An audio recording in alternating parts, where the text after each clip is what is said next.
Hello, everybody. This is Mike from Nymphs, Knots, and Nonsense, and today we are going over bobbins. What are they? What do they do? And how to use them? I think a lot of people out there believe that bobbins, and rightly so, their purpose in life is to hold thread, hold your tying thread. And they do that, and they do that exceptionally well. Zero problems with that. But they also provide two other things that are important to know about so that you can more effectively use your bobbins. The first thing that they do is that bobbins have some kind of a nozzle here on the end, and they use that nozzle to place the thread precisely where you want it to be. Okay. And that's why usually you have a standoff distance. You notice all my bobbins here, when you hold them, they allow you to palm the spool of thread. You grab the bobbin here, you leave approximately, say 2 centimeters, maybe a little bit less than an inch there of tube hanging out, and that allows you to place that thread precisely where you want it to be as you wrap around that shank of the fly. The other thing that a bobbin does is it holds tension on your spool, which is actually more important than anything else because that tension keeps you from having loops. It keeps you from letting your thread get too long, so you're making more movement, more imprecise movement around the fly. And it keeps you from getting a backlash on your spool here, or any kind of problem with how the spool is feeding that thread out. Here today, I have a sample of bobbins that I use. Honestly, today, 90% of the time when I reach for a spool, I reach for a bobbin. I'm using one of these guys, which is a Rite bobbin. I use these, I actually use these with Project Healing Waters. These were in our regular kits. I use these and love the way that they maintain tension. Love the way that the tube was actually created. It's a simple, like a hard plastic tube. It works incredibly well. It doesn't cut my lines or cut my thread. Something I loved a lot. But the most important thing about the Rite bobbins here is that they have this thing, and it looks just like a screw, and it is, but it actually functions like the drag on a fly reel. So as you turn it clockwise, so this direction here, you turn it clockwise, that increases the pressure or increases the squeeze on that bobbin so that you can make it harder to pull line off, right? And if I pull this, because I cranked it, it's pretty tight. And if you turn it counterclockwise, so this way, okay, what that does is it makes it looser or easier to pull out. So it's a lot easier. And it functions exactly like the drag on a fly reel, right? So you want more tension, you increase the tension, you screw it down. You want less tension, then you screw it up. And so that allows you to fine tune the pressure based on the size of thread you have, the size of the fly, what materials you're working with, a bunch of different factors, but you can constantly adjust this. Now, I will tell you, most of the folks that I've seen when they start tying, they have this tension way too light, and say 80% of the time, I'm adding tension to it because they're afraid to break their tying thread, so they set that bobbin really loose, but then they end up with these big amount of line that they're trying to wrap, and it's very, very inefficient, and it's very, very hard to control that thread. To demonstrate how to use these, I'm just going to go and take this off. We can take a look at how these things look inside. And Rite bobbin isn't the only bobbin that allows you to have tension. There are others that are out there. But you'll see this is just a simple screw. It's a long screw because it goes all the way through, and it screws into this part here, and it has to catch the metal that's down here at the bottom. So it's a longer screw. When you get your bobbins, they have 4 of these plastic discs. You only should use 2 of them. It's not going to end the world if you use all 4.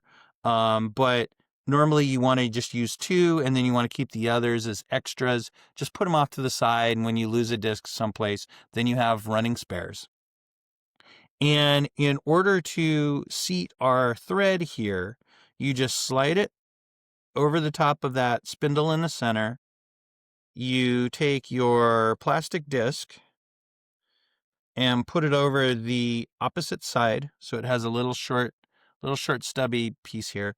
You put the plastic over the side, you slide it into the center of that middle tube, and then just slide that screw down and work it and make it tight. You'll feel as it tightens up, it has little stops there, so it'll go bump, bump, bump. So each bump is exactly 1/4 turn. Also helps you to set the right pressure. And then you pull some thread. This one's entirely too loose. Get down maybe about like that. Yeah, that feels a lot better. It's still a little bit loose. Okay, that's feeling pretty good. Okay, and what you should feel as you pull it, you should feel your thread stretch just a little bit when you pull it, and it should be able to come off the spool. So you feel that stretch, and then the spool turns. That's when your pressure is set the right way. Now for other bobbins are built a little bit differently. This is a standard old school bobbin. It has these 2 calipers that come in, and you'll see they just have little bump stops that are here. These bump stops go into the center of that spool, and you'll see I place one, the other leg I pull out and then place it in, and now we have the spool there. The tube that's here has some kind of an insert, and you can barely see it here. There's a ceramic insert there. You really have to be careful. Some are ceramic, some are plastic, some are glass, and you'll see it actually comes down here where the thread originally goes in. And sometimes with a cheaper material, you'll get little nicks, especially right here in the end. You'll get little nicks or little breaks if you've abused your bobbin. And as you're tying, those will rub up against your thread, and it will cut your thread or fray your thread. So if you're having problems with your thread breaking off while you're tying flies, usually it's because of 2 things. One is you have a bad bobbin, you've got a little burr in there that's whacking the thread.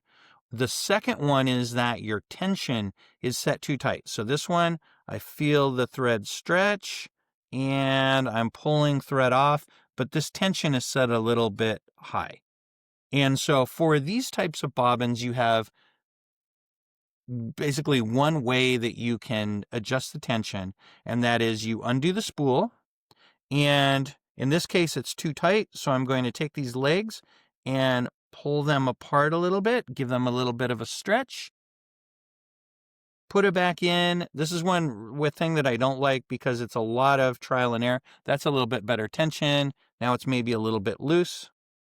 In order to tighten them up, you take the legs and you squeeze them past each other a little bit.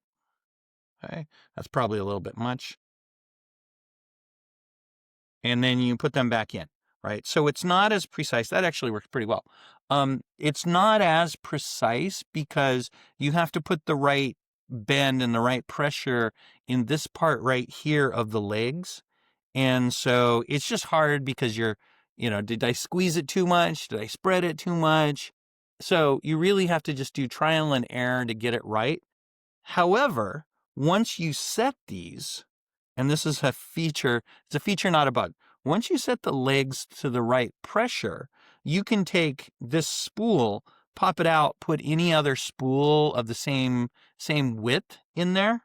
So, i.e., the same manufacturer. This is Ultra Thread. So if I pop this out, I take this spool, which is also Ultra Thread, put it on here, and then the tension should be roughly the same, right? Over time, if you repeatedly put more spools in here and change out thread a lot, then these legs will spread just a little bit and you have to tighten them up. But for the most part, you're going to have the same tension whether you no matter what spool you have in there, that tension is going to remain the same. With something like a Rite bobbin, every time you change that spool out, you have to go in and adjust that tension with the screw. The last bobbin that I want to talk about here is a Magnum bobbin, and this is also from Rite bobbin. And what it has is, instead of this little hard plastic tube like like the normal Rite bobbin does, you have a metal tube, and you have these little rubber discs here. These things come off. You can just pop them off. They're just little donuts, right? And you pop them off and pop them on. But this is designed to carry a heavier thread. So this is what I use for something like 210 denier, or when I'm spinning hair or tying streamers, something like that. Today I've got a 140 denier that's on here, I believe. I'll have to pop it off and see. But I've got this thicker thread, and so you get a lot more comfortable grip out of these little rubber donuts, and you get that harder tube so that you can really add a lot more pressure when you're tying your fly. So what that also means is that you want to use more pressure here on the screw in order to just keep more tension in the line. And really crank down on your thread without having it spool out of your spool. And one last thing I want to show in this view is how to thread a bobbin. And there are a couple ways to do this. The most common way to do it now, okay, so I just pull the thread out. The most common way to do that now is using a device called a bobbin threader. They look like this. So this one is just a little bead with a piece of wire that comes up, and it has a very severe kink in the end.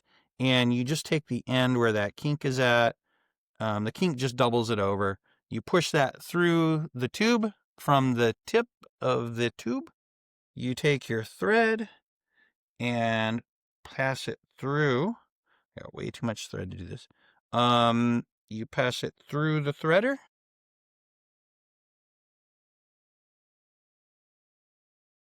This, believe it or not, makes it easier. You pass it through the threader, and then you just pull that bobbin threader through the tube, and it carries the thread with it. So now you've threaded your bobbin. Okay. That's the modern way. The old school way is you take your scissors and you cut a nice clean end on that thread. You take the end of that thread and you stuff it in the bobbin, or stuff it through the tube. It helps if you place your finger right there to help guide the thread.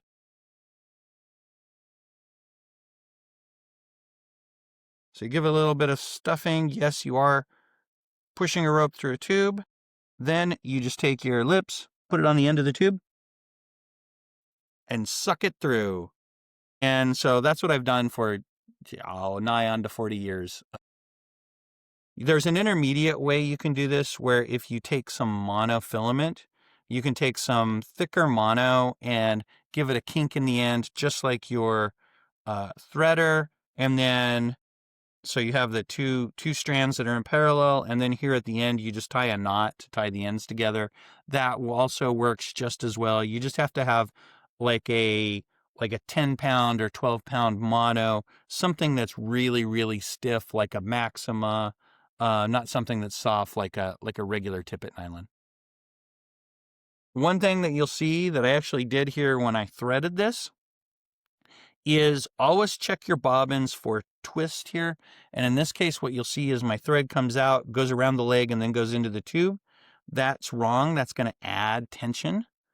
And it's just kind of screwy. It won't come off cleanly or smoothly. So you just want to take that and just take the loop and fish it back around the spool and then pull it tight. Okay. And something that I'm always doing with my bobbins when I'm tying is I'm taking my thumb like this, and I'm rotating the spool back in order to get rid of any kind of excess I have. So when I go say tie a half hitch or whip finish, I've got this extra length that's here. So I'll just come back, grab my bobbin and spool it like this to retrieve that extra. So that way I'm always about 2 centimeters, 2.5 centimeters, or 1 inch away from the fly. And once you get too far here, it's not precise. So you have to go back and retrieve that by spooling it back up. It's a heck of a lot easier to do when your thread is hanging off of a fly. So let's go use our bobbin. So here for our purposes today, I have a Rite bobbin with a 70 denier fluorescent orange. So it shows up a little bit better and you can see a little bit better what I'm doing.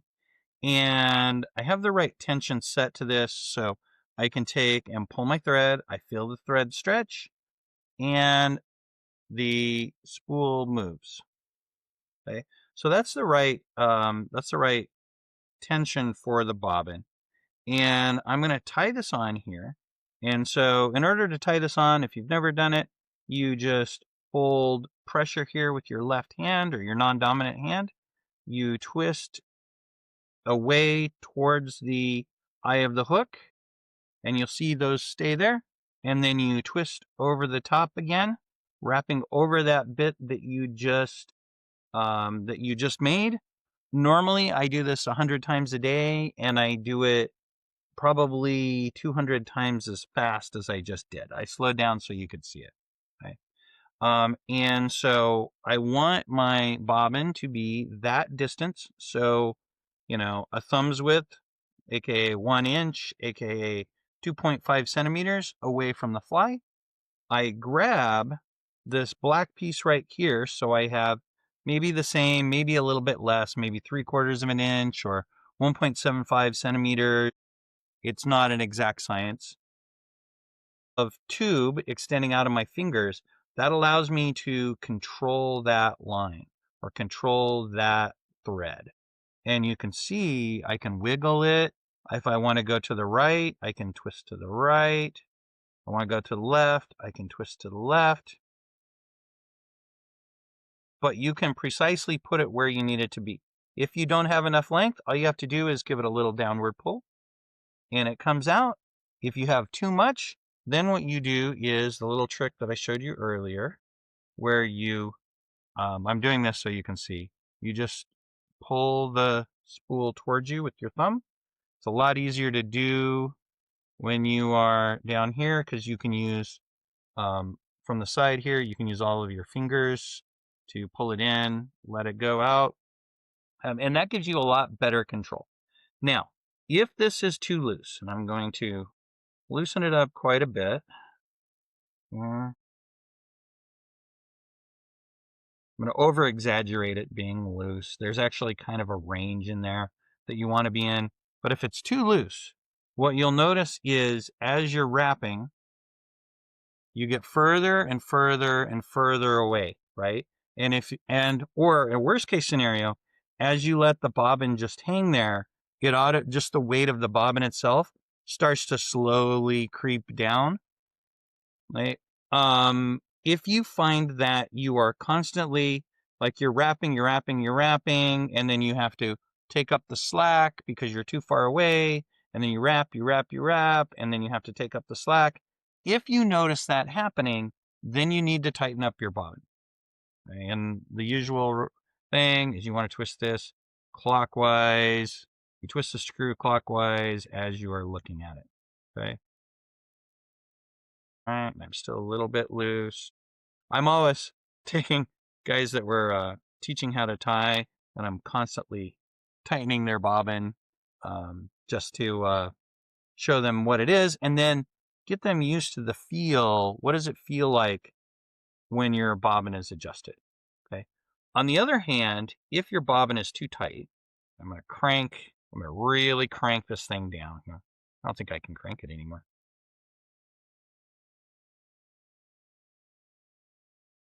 Yeah, I think I'm too tight. If you have this really cranked down, as you twist, what you'll notice is you keep getting crowded here around the hook, okay? And you have to pull in order to get more thread, or you end up just to where your tube is right up against the fly and you can't get any more thread. So you might have to pull it down, or you might have to pull it up. That's when your bobbin tension is definitely too tight, so you have to slack it off. Now I've zoomed in to teach one last thing about thread control and bobbin management. And that is that as you twist over and over and over, you actually put little twists inside of that thread. Okay? And you can actually see it. It's a little bit hard to see here, but you can see it where the thread goes light, then dark, then light, then dark. And as I move it around, you can see it a little bit more and a little bit less. But those are little twists that happen in the line simply because you're wrapping the line around the hook. You're making these little twists. If you want to see what this is like, you can take your bobbin and twist it so that as you're looking above down on it, it is clockwise. And you can put in a lot more twists. You can really start to see those twists in there. Okay? And if you twist it the other way, so as you're looking down on it, you're twisting counterclockwise, you'll see them disappear. But if you have good glasses, you should be able to see this in your thread. You'll see either the shape changes or you'll see it gets lighter, darker, lighter, darker. Okay. And so if you twist your bobbin, and you'll see a lot of tires, they'll give it a twist, twist it counterclockwise as you're looking down. And as you're looking at it from the direction from where you're sitting, you'll see the front goes left to right. So if you twist that, and you'll see it twist, twist, twist, and then at some point like that, you see that thread, there's no light and dark spots. And I'll move it a little bit like this, move it around. You'll see there are no light spots that are there or dark spots.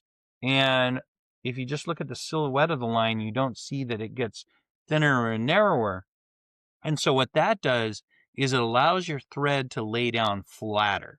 So instead of wrapping up over the top of itself where the twists are, so you're stacking thread up higher, this allows you to stack the thread more horizontal on the hook shank and deliver it left to right or broader. So you see, as I bring that up, see how much that thread spreads.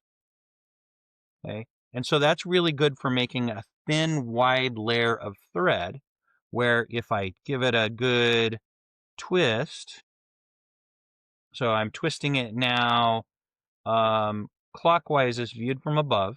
So this is what happens normally as you're tying. Now, if I bring that up to wrap it, you'll see my thread is really, really tight. And as I place it, you can actually see that there, where as I place that thread, you can see how it stands up. So it's a lot more vertical as you lay it, which is good for some applications, right? Some things, like when you're tying down material, you want that thread to be wide and short, or wide and short, not tall. So that way you can have more bite on materials. You can hold materials better. Where if you intentionally twist it like this, it's really good for building up shape, for building up size for particular flies.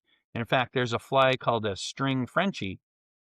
And in the string Frenchie and a lot of really small midge, like size 22 through 28 flies, you'll actually use both techniques. So you'll wrap thread using a really wide thread. So you'll untwist it, then you'll wrap that on, then you'll twist it and use that twist and that little rope of thread in order to build a ribbing on the fly.